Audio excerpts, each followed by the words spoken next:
back here in Mother's Garage, I'm going to do something that I've been wanting to do for the John Deere for a long while, but haven't really had the means to. I'm going to do the wrong thing the wrong way. I want to put headlights on it, and I don't have a charging system because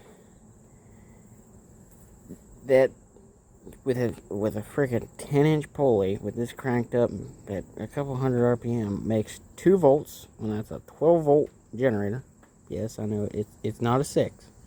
Has a tag on it that says 12 volt. It was the original tag.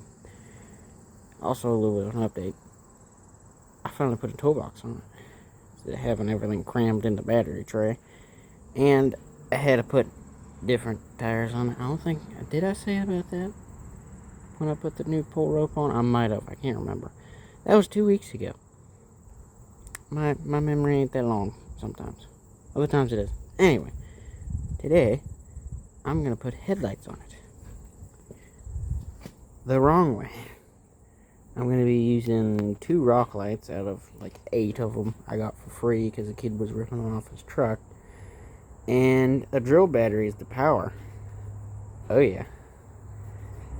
20 volts to something that's supposed to take 12. Which I have tested them. It doesn't burn them out. It just gets them a little warm after about 15-20 minutes around. But it should be fine. I am eventually going to go on Amazon. They do sell an inverter. I guess it'd still be considered that because it didn't. Yeah, an inverter takes. I've found one for Black & Decker drills, and then we also have Craftsman at my house. Found one for both of those. They're pretty cheap. Eventually, I'll get one of those and put it in here. But for now, we're gonna do it wrong. Eventually, we'll do it right. But to start, I'm going to take the hood off. Now, how I'm going to mount the lights, the headlights, is I'm just going to zip tie them straight to the grill. Then run the wire back. And I got a toggle switch here. And the battery's just going to sit in the battery tray.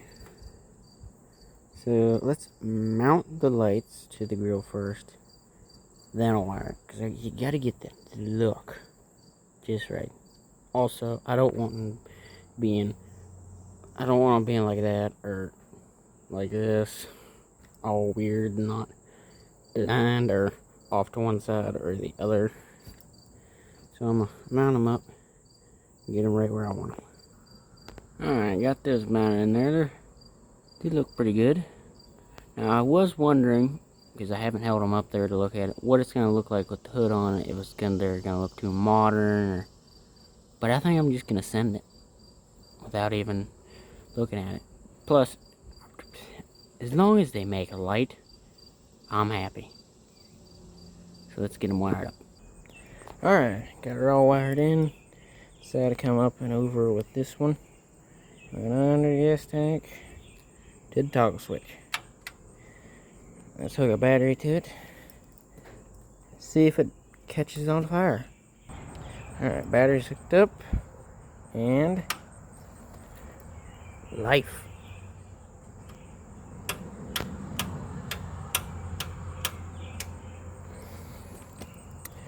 Now I think I'm going to throw the hood back on it, which instead of being like race car pin style, now I got hinges. I just took pins, drilled holes, and uses the factory holes where you bolt the hinge on, which is quite nice. Yeah, throw the hood back on, turn on the headlights, and we'll see how it looks. Alright, threw the hood back on. See how it looks.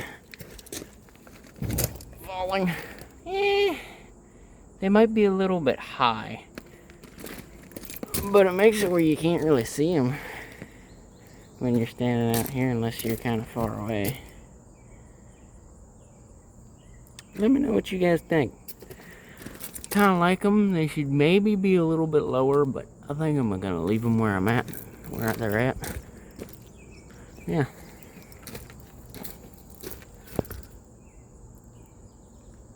I think that's good. And for being done very incorrectly with a drill battery that's 20 volt, not 12 volt, we do have 12-volt drill batteries. They're for an old DeWalt drill we got at an auction, but they're worn out. I could buy new batteries off Amazon for it that are DeWalt. They're just rebuilt batteries that are 12-volt, but I think I'd rather do the inverter thing. It'd be easier, I feel like, and it'd probably be safer than just, shoving terminal ends into a battery. Yeah. See you next time, Motorz Garage.